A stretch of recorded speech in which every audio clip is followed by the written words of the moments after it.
Hello everyone and welcome to another edition of What's on My Desk. And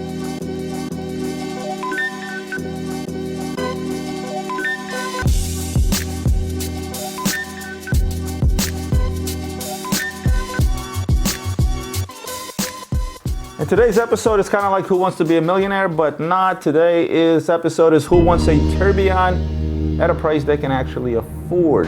And I brought 4 pieces with me today. I may have even reviewed one of them before. At least I know I talked about one of them before, and that's this Concord Gravity Tourbillon that you see here. I brought a DeWitt Academia Tourbillon in titanium and rose gold from DeWitt. I brought a Daniel Roth, a company that no longer exists, right? They were bought over by Bulgari. And I brought an oldie but a goodie from Audemars Piguet, their 150th anniversary tourbillon. So the Concord Tourbillon C1, I did an episode, I think I called it Watches That Are Out of This World or something like that, where I had a couple of crazy Concords on there. And it was a version of this one that was on there. So the watch that started it all, the watch that won Watch of the Year for its design by the Grand Prix de Horlogerie de Genève, right? I don't know if I got that right, but close enough. What's so special about this timepiece? Well, let's start with the fact that it retails for $420,000. And you're saying, Concord, are you kidding me? Concord are these like cheaper brand watches? Well, nevertheless, Concord has a lot of history behind it. And I won't get into that now because I have many watches to review, but they designed this in collaboration with B&B Concept that are known for making these crazy watches. And the most special thing about this watch is the tourbillon that seemingly sits outside the entire movement, right? It sort of sits on the side. It also has the seconds display here. Very avant-garde design. No wonder this watch won the Design Award of the Year. Everything about this watch is just out of this world, for lack of a better word. The fact that the tourbillon is seemingly disconnected from the movement, it's not. It is connected to the movement and it is doing its job, right? Power reserve, flyback chronograph. Time is offset between 10 and 12 o'clock. It's got the trust index. It's basically an indication of the balance of amplitude. That's all that is. But nevertheless, a horological feat. It is a manual wind. One thing I mentioned on the last episode is the fact that this watch has no lugs. Look. And what that does is it allows you to wear a 48 millimeter behemoth such as this still comfortably on a wrist. And I'm going to throw it on my wrist because I do have a small wrist, so you guys can actually see that I can get away with a 48 millimeter watch that basically doesn't have any lugs. Look at that. I'm not even wrapping this around my wrist, but it still seems like it's it still looks big on me, but still it's a lot more fitting. If this watch had lugs added onto this case, not a whole lot of people would be able to wear it.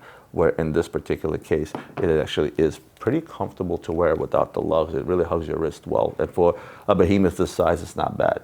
So let's talk monies. Why is this a deal? $420,000 retail. What am I going to be selling this watch for? If you say $100,000, you're wrong. If you say $80,000, you're also wrong. I'm going to be selling this watch around that $45,000 to $50,000 price range. That's a hell of a deal for a watch that won numerous awards. And again, I won't get into the nuts and bolts of this watch. This is a pretty innovative timepiece. Go to Concord's website, check it out, read about those pieces. This is something truly amazing from a horological perspective and definitely looks like it's something that's out of this world. If you can live with the fact that you're going to be wearing a $400,000 watch for which you paid $50,000 and it says Concord on it.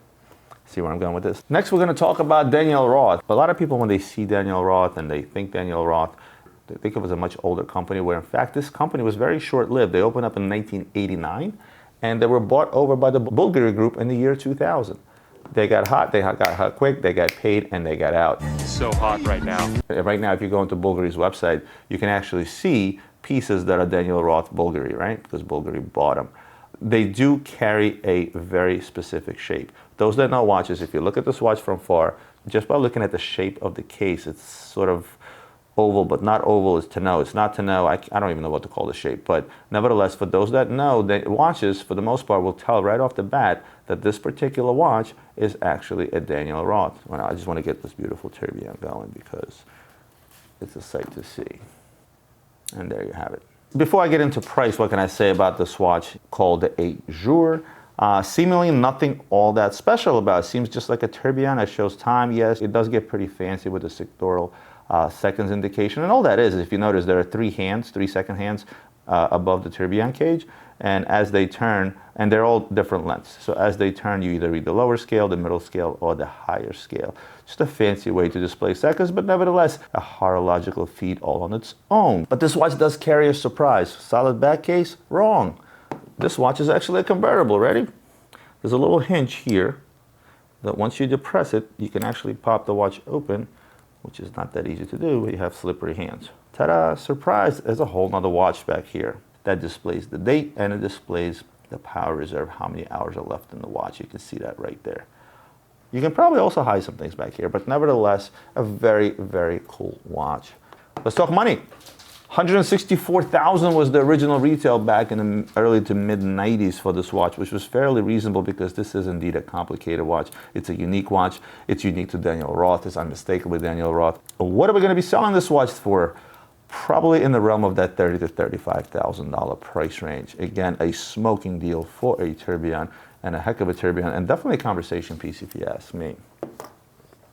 Next, let's talk about DeWitt. DeWitt Academia tourbillon. Tourbillon at 6 o'clock, you got your power reserve on the left. Unmistakably a DeWitt. Do it. You can tell it from afar. DeWitt does certainly make a unique design in regards to their watches, and that's mostly this rotary looking wheel bezel, as well as the side of the case. You can always tell that that's a DeWitt. They came out of the gate without making any plain watches, went straight to tourbillon, straight to complicated watches, pricing them in hundreds of thousands. Why? Because the market was so hot at the time. There was no standard discount like other watch dealers that would get 40 to 45% off retail, or a Keystone brand at best, 50 off. You could approach DeWitt and say, like, make me 12 of these tourbillons. I need the retail to be from $300,000 to $400,000. My discount's got to be somewhere in that 70% or 75% off price range. And so that way I can sell it to my clients at half price, showing them, hey, here's a $400,000 watch that you can have for $200,000, making a killing. They oblige, and a lot of this stuff was manufactured at that time, this watch included, because this is one of the older models. And they made a ton of money doing that. And then, of course, they got smacked by the '08 crisis when shit went downhill, and places like Russia and Ukraine and among other places in the world all of a sudden were not into buying expensive luxury gifts. And a lot of these things were actually bought as bribes for Russia. If you needed something done in big business in Russia, you had to come through with a gift. And what better way to come through with a gift that has a sticker price of $400,000 that, let's say, only cost you $180,000. Again, this is what they wanted in Russia. Big sticker, huge discount, because most of these watches were given out as gifts, believe it or not. So once you got smacked over the head, you would think the company would go out of business. They have not. They're still sticking around. Today, they do make lots of innovative timepieces. If you look at some of their current stuff, there's certainly a lot of innovation. They're sticking around. They're not giving up. And I think they're going to continue sticking around, because with some of the newer stuff that they're making today, I think it's pretty hot. But what is the fate of this piece because of that? $230,000 retail, roughly. I'm going to be selling this watch probably around that $30,000 to $35,000 price range. Pretty crazy discount for a watch that retails for $230,000. But you just have to ask yourself a question: what is this worth to begin with? Who is DeWitt to say that my watch should retail for $230,000? How can you possibly compare it to like the Concord that doesn't hold a rare worth of shit, but has a humongous history behind the company? It's comparable to the Daniel Roth that I said. Again, a fairly new company, but now it's owned by Bulgari, so that stands to say something. But the fact that DeWitt is still sticking around, I'm kind of glad, because they do make some beautiful watches. They do make some great complicated watches. One of the questions for my Q&A that I will discuss later on was about the DeWitt Mathematical. That's a hell of a watch. You guys can Google it, check it out. But I will talk about it, and I will answer the question from the gentleman that asked me about. So there you have it, DeWitt Tourbillon Academia. Moving on to, surprise, there's an AP in my episode. 150th anniversary tourbillon from Audemars Piguet. This is a Jules Audemars, and the first thing you'll notice, Roman, what did you do with the crown? Well, the crown is actually in the back. And there's also the verbiage in regards to 150th anniversary. Most common misconception about this watch is this is a AP anniversary piece. No, because this is actually to celebrate the birth of Mr. Jules Audemars. So this watch is circa 2001. So a 20-year-old tourbillon, rose gold. The original retail price on this watch back in 2001 was around 130,000 USD, which is actually very reasonable for a tourbillon from a company like Audemars Piguet. If you look at the retail prices today, they're much higher when it comes to tourbillon, 200 plus, right? So you're making an anniversary piece to commemorate the man that started it all for his birthday, which to me seems like, oh yeah, here's another reason to make a limited edition, right? But nevertheless, I think what they try to get across here is to ensure that everybody sees this as indeed a Jules Audemars. They even took the crown off. I don't know what that does too, but this is your typical Jules Audemars design case. I kind of like the way the watch is spread out, where they made it a little bit different, where the tourbillon sort of takes center stage. It takes up most of the real estate seemingly on the dial. Obviously, the time display is a bit bigger, but if you look at the watch, the first thing you see is a tourbillon, and they meant to do it that way. I'm fairly certain when they went through the design stages. You know, putting the power reserve at 9 o'clock, the date at 3 o'clock, and having the time at 12 o'clock, it sort of downplays everything else, and it's all about the tourbillon if you look at the swatch, right? Because that's the first thing that pops into your head.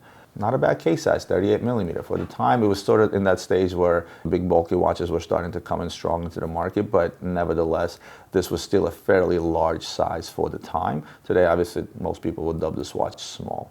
So what is the fate of this beautiful tourbillon? $130,000 original list. Today, this watch will probably be traded around that $45,000 to $50,000 price range, which is still a hell of a feat considering this is almost a 20-year-old watch, considering that it's really not up to the time in terms of design and popularity. It's not a Royal Oak from AP, right? But not bad. 20 years later, complicated watch, trading at that price range. In comparison to its original price range, and again, the age of the watch, I think it's still really good. And it's still a smoking deal, because if you're gonna get out there today and try to buy yourself an Audemars Tourbillon from the Royal Oak line or offshore line, you're paying an arm and a leg. And today, this makes this a smoking deal if you're someone that wants to pick up a tourbillon under that $50,000 price range. There's lots and lots of tourbillons out there that you can get out there and pick up as cheap as $15,000 to $20,000 and up to $50,000 that are smoking deals. Most of the time, you're gonna go back to either an older watch or a brand that's just not maybe as much known for tourbillons, or the name is not as big, such as that of DeWitt. But bottom line is, that doesn't mean you're not getting great value and you're not getting a great watch. Any one of these timepieces, I would put on my wrist. I would wear it with pride. And surprisingly, if I had to pick one out of the four and just line them up, I don't know what I actually would go with. And believe it or not, you guys know I'm biased. I love AP, but AP from this bunch would probably be my last choice. If I had to wear one of these, I would probably go with the DeWitt, because looks-wise, I actually like that watch the most. If I wanted to go a little bit more dressy, even though I don't differentiate between the two, I'd probably go with the Daniel Roth. But the one choice I would take out of here would probably be the DeWitt watch. I know you guys are kind of surprised. I'm sure you thought I would pick AP. In either case, I hope you guys enjoyed this episode. I hope I got my main points across. If you liked the video, as always, hit that like button, hit the subscribe button if you're not subscribed to my channel. And I'll see you guys next week for more watch reviews and other videos.